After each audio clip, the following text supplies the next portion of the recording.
एगो गाना बा भजन में ही शायद हमारे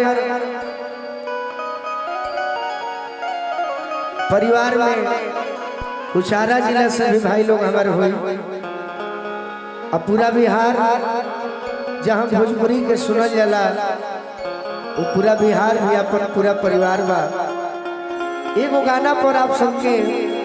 ताली के प्यार चाहो जो भी गीत हम सुनाओ तनी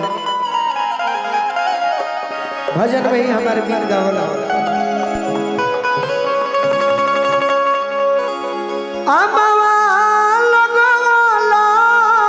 पिया हो जय हो जय हो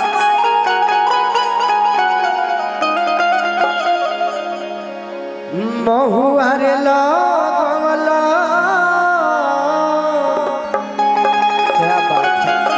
एक बार सभी बड़े भाई बहन गार्जियन के दोनों हाथ प्रेम से उठे अच्छा लगा और बड़ी सुंदर गायिका अदिति राजी के भी आगमन भइल बा। हां जी तू संभाल लियो हम बड़ी का बड़ाई हो जाए सही चले के शत्रुघ्न भैया अमवाला मवाला पिया हो महुआ रे लावला अमवाला मवाला पिया हो महुआ लावला अमवाला मवाला पिया हो महुआ रे लावला कहना लावला पिया हो कहना लावला पिया हो मिया रे कुछिया कहना लावला पिया हो मिया रे कुछिया कहना लावला पिया हो मिया रे कुछिया कहना लावला पिया हो अरे मिया रे कुछिया अरे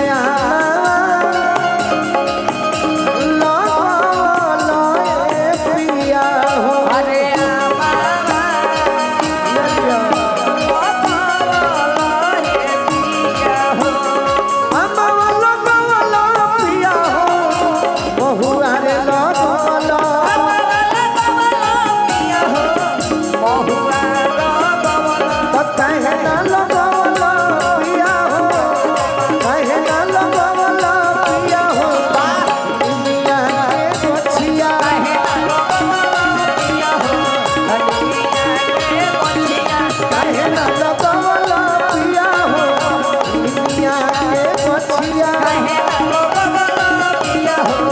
अरे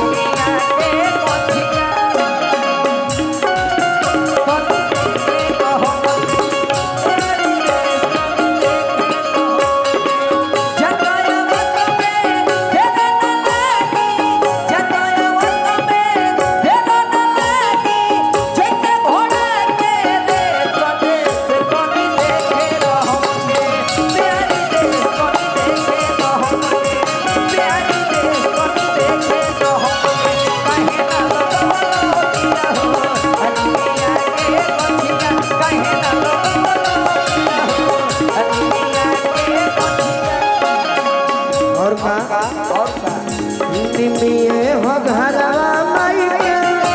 निमिये दुआरा हो हो घरवा माई के निमिये दुआरा हो भावे नाही को बहु इनका पकड़ी पिपारा हो पकड़ी पिपारा हो पकड़ी पिपारा हो भावे नाही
एक बार प्रेम से बोली सच्चे दरबार की।